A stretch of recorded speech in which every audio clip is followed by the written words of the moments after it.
Begitu. Enggak, kalau udah begitu rapi, ya begitu. Itu aturannya di dalam mandi.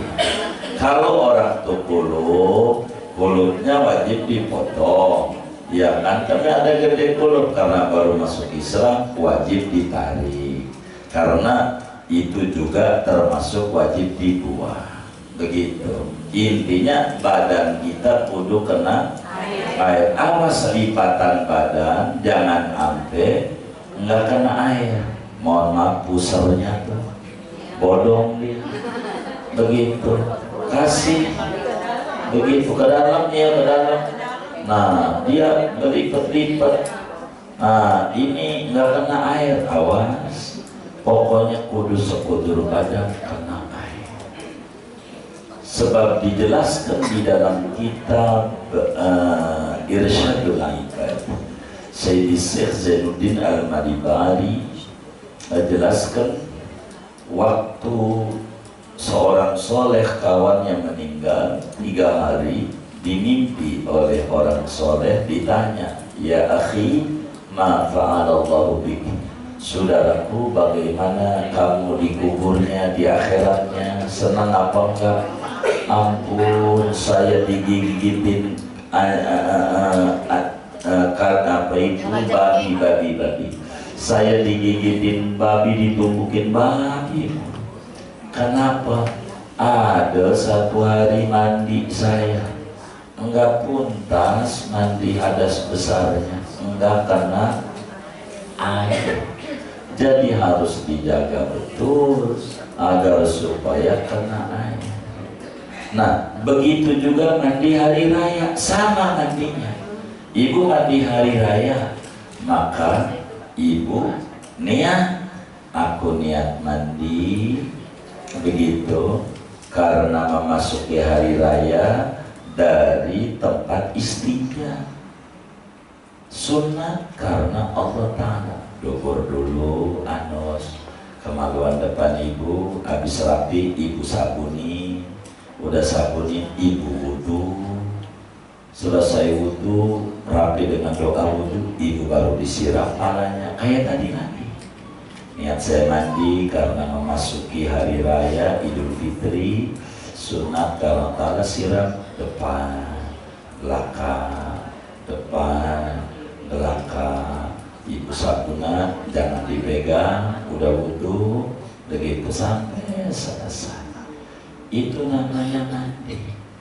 Ini yang pentingnya ngaji nih kayak begini, karena hal yang mendasar, fundamental bagi seorang muslim. Kudu belajar mandi. Begitu, kudu begini, biar kita mandi itu ngikut aturan agama. Ya kalau pakai shower duit lagi, yang bekas cerek pohon, nyiram tenggang itu, cerek itu, ikan. Kalau enggak punya juga, kaleng tongguan dibolongin paku. Jadi begitu. Jangan dulu begitu katanya. Enggak apa, biar hemat. Silakan. Begitu. Enggak apa. Itu begitu. Jadi ini hal yang paling penting di dalam kita mandi. Inilah kata kitab kita, wajib kepada orang yang mandi itu ngeden supaya terbuka lingkaran duburnya, anusnya tersiram dari hadas. Kalau enggak tersiram, mandinya tidak sah, sebab itu masuk bagian luar daripada tubuh kita. Begitu juga perempuan, kalau nongkrong mana yang kelihatan itu wajib juga kena air. Begitu. Adapun dalam mata enggak usah, enggak perlu ibu mandi begini-gini, enggak perlu, makruh, enggak begitu. Bagian luar telinga ini yang luarnya nih kena air, jangan sampai enggak kena air. Mandi nih itu begitu diatur. Jadi cara mandi itu pertama dubur dulu, kemaluan dulu dengan niat tersendiri. Habis itu keduanya disabuni, yang itu ketiganya wudhu. Habis wudhu baru mandi normal yang kayak tadi, baik mandi mandi nifas, mandi wilada, mandi bersetubuh, mandi Jumat, dan mandi yang kemarin dijabarin panjang lebar mandi, termasuk mandi masuki malam Ramadan. Begitu itu mandi, semuanya mandi yang dalam kategori agama. Mandinya kayak begitu caranya, pelan-pelan mandinya, biar kita nampak apa yang diajarkan oleh Nabi kita Muhammad Sallallahu Alaihi Wasallam. Mandinya biar rapi. Tapi ada beda dikit buat mandiin mayit. Sebetulnya mandiin mayit sama mandi sendiri sama. Kalau ibu bisa mandi sendiri, berarti ibu bisa mandiin mayit. Rumusnya begitu. Kalau mandi sendirinya nggak bisa, pastikan mandiin mayitnya tidak bisa. Begitu. Berarti mandiin mayit apa dulu? Nah iya, bersihin dulu kayak tadi. Habis kemaluan, terus apa? Wuduin. Habis selesai wudhu, baru disiram. Cuman bedanya kalau mandiin mayit enggak depan kanan, belakang kanan, enggak, depan dulu semua, baru belakang semua. Karena mayit dirubah-rubahnya badannya tuh menyakitkan. Orang nyawa dicabut tuh lebih sakit daripada dibacok 300 kali bacokan. Jadi makin diolang-oleng begini sakit dia. Jadi biar enggak banyak menggerak-gerakkan mayat. Jadi sehingga tinggal dimiringin doang belakang, tapi depan dulu. Kalau kita orang hidup beda. Orang hidup depan, kanan, kanan belakang, kiri depan, kiri belakang. Orang hidup. Orang mati depan muat, baru belakang muat. Wudhunya di depan, begitu. Itu udah selesai mandi baru diwudhuin. Itu namanya salah dia, nggak ngerti mandi berarti. Begitu. Kalau dia bisa mandi sendiri, bisa mandiin mayit, karena rumusnya sama. Rumusnya sama. Itu aturannya. Begitu. Orang kalau tidak ngaji akan menjadi keliru di dalam aturan mandi ini. Bila kita ada lupa, ibu umpamanya lupa, jadi habis bersetubuh, ibu mandi, habis ngolah ikan. Begitu ada yang ngasih ikan, habis mancing, airnya kena sisiknya di kulit. Ibu mandi, udah mandi, begitu pagi, begitu ngaji, pas ngaji juga ada sisik, kayaknya kemarin nih. Berarti mandi kita enggak sah. Ingat tuh, kalau mandi enggak sah, sholat kita diulang yang mandi itu. Begitu, dikotok, begitu, dikotok semuanya tuh. Berapa hari tuh yang kejadian itu, kita tinggal disiram doang ininya, enggak ngapa-ngapa, ibu tinggal siram doang. Siram doang, enggak apa-apa, siram doang.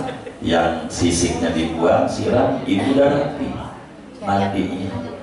Apa? Enggak juga enggak apa-apa, tinggal siram tanpa perlu niat sekali enggak apa-apa. Karena enggak mesti mandi ini enggak mesti muatan.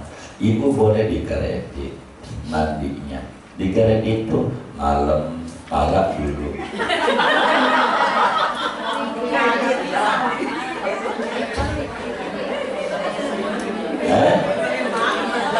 Kenapa? Iya, malam kan mandi. Ibu kan cebok dulu, ya, cebok, terus wudhu, terus wudhu, kepala. Ibu suka kerimbat, tahu kerimbat? Nah itu palanya doang. Ibu niat saya mandi, mau mengangkat adas besar dari sekujur badanku fardu karena rotan. Udah habis pala, rambut ibu keringin rambutnya. Besok pagi tinggal siram doang katanya. Namanya dikeretin. Boleh kayak gitu. Enggak, karena yang wajib dua doang. Iya rumahnya kecil, iya rumahnya kecil, mertua kamarnya atuh RSSS. Ini nanti bagaimana? Kata mertuanya, nggak pernah mandi basah. Dia bu nggak ngaji, dia udah ngaji waktunya dia. Begitu, begitu enggak pak, bor, ibu nggak mandi itu begitu mandi. Yang jadi repot, banyak perempuan tuh masuk neraka gara-gara urusan mandi ini dan hubungan sholat. Contoh begini, ibu-ibu kerja atau anak-anak muda kuliah di UI, dia begitu jam 11 bersih, kan kudu mandi, dia ada mandi. Dohor wajib sholat nggak? Wajib, enggak sholat kok belum mandi. Dia nyantai aja sampai asar pulang kuliah, temu maghrib enggak sholat asar, enggak sholat dohor. Banyak tuh yang kayak begitu. Ibu kerja di kantor bisa kejadian kayak begitu mandi, tapi bingung di kantor ini bagaimana, padahal wajib mandi. Begitu, itu banyak yang kayak begitu. Itu begitu. Diingat-ingat zaman dulu masih sekolah, ngalamin nggak begitu. Iya tuh. Itu sholat berapa tuh kayak begitu. Itu pokok di dalam bab mandi. Ini kan hubungannya dengan sholat dia, dengan ini dia.